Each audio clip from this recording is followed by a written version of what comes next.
স্কুলে যাবেন, দেখবেন যে গায়রে মাহরাম এবং বিবাহ উপযুক্ত টিচার বসে আছে, চতুর্দিকে দেখবেন মেয়েরা গোল হয়ে বসে আছে। প্রাইভেট ব্যাচ পড়ানো হচ্ছে, এটা কোচিং করানো হচ্ছে, প্রাইভেট ব্যাচ। ছেলে টিচার, চতুর্দিকে মেয়েরা গোল হয়ে বসে আছে। এক একটা সেকেন্ডে কবিরা গুনাহ হচ্ছে, এক একটা সেকেন্ডে। কার কার? টিচারেরও হচ্ছে, স্টুডেন্টেরও হচ্ছে। আবার এখন তো আরো আপডেট হয়ে গেছে আর কি, এখন দেখবেন ছেলেদের ব্যাচ অনেক সময় মেয়ে টিচার পড়াচ্ছে। তো মানুষের চাহিদার কোনো শেষ নাই, যার আছে বেশি তার চাই বেশি। এজন্য বিষ্ণু বলেছেন, উনজুরু ইলা মান হুয়া আসফালা মিন, তোমার চেয়ে যে খারাপ আছে ওর দিকে তাকাও। ওয়ালা তানজুর মান হুয়া আ'লা মিন, তোমার চেয়ে যে ভালো আছে ওর দিকে তাকাও না, তোমার চেয়ে যে খারাপ অবস্থানে আছে ওর দিকে তাকাও। অনেকে নিজের অবস্থান নিয়ে সুখী না, এরকম আছে না নাই? আল্লাহ আমার এটা দিল না রে, ওইটা দিল না রে, পাইলাম না রে, কিচ্ছু হয় না, কি করবো জীবন, হতাশ। আসলে আছে কিন্তু অনেক, কিন্তু শুকরিয়া নাই, টাকা, ঠিক কিনা? নিজের অবস্থান নিয়ে সুখী না, কিন্তু অনেক লোক আছে তারা আপনার অবস্থানে পৌঁছতে চায়। তাদের দিকে তাকিয়ে দেখেন, আপনি যে অবস্থানে আছেন এই অবস্থানে পৌঁছাটা অনেকের কাছে স্বপ্ন। তারা প্রতিনিয়ত সংগ্রাম আর স্ট্রাগল করে যাচ্ছে আপনার অবস্থানে পৌঁছতে, আর আপনি এটা নিয়ে সন্তুষ্ট না।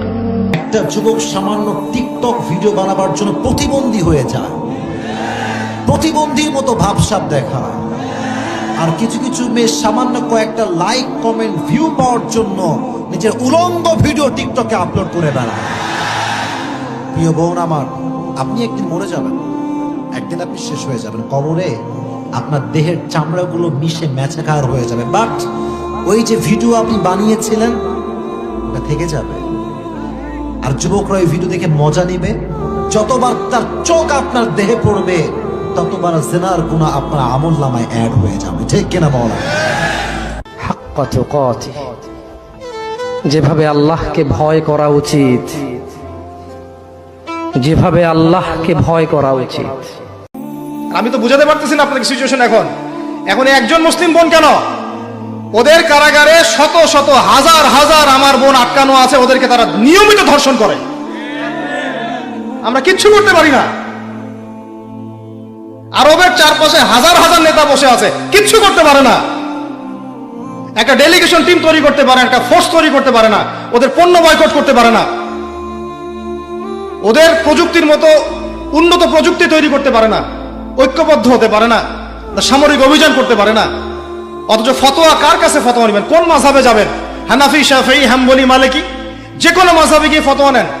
একজন মুসলমান দিনী ভাই বা বোন যদি কোনো কুফফারের কারাগারে আটক থাকে, ওই জায়গার মুসলমানদের উপর ফরজ তাকে উদ্ধার করা। হুন্ডাওয়ালার আফসোস আছে প্রাইভেট কারওয়ালাদের দেখে, তারা আফসোস করে আমার যদি একটা কার থাকতো তাহলে তো কার চালাইতে পারতো। যাদের প্রাইভেট কার এদেরও আফসোস আছে, ইস আমার যদি একটা হেলিকপ্টার যদি থাকতো তাহলে তো উড়াল মারতে পারতাম, ঠিক না? হেলিকপ্টার ওয়ালাদেরও আফসোস আছে, আমার যদি একটা জেট প্লেন থাকতো, jet plane, private jet plane, prince Walid bin তালালের মতো 70% মেড অফ গোল্ড, তার একটা জেট প্লেন আছে, এটা 70% স্বর্ণ দিয়ে বানানো। তার মানে চাওয়ার কোনো শেষ আছে নাই। সুখ শান্তি যদি চান অলওয়েজ করবেন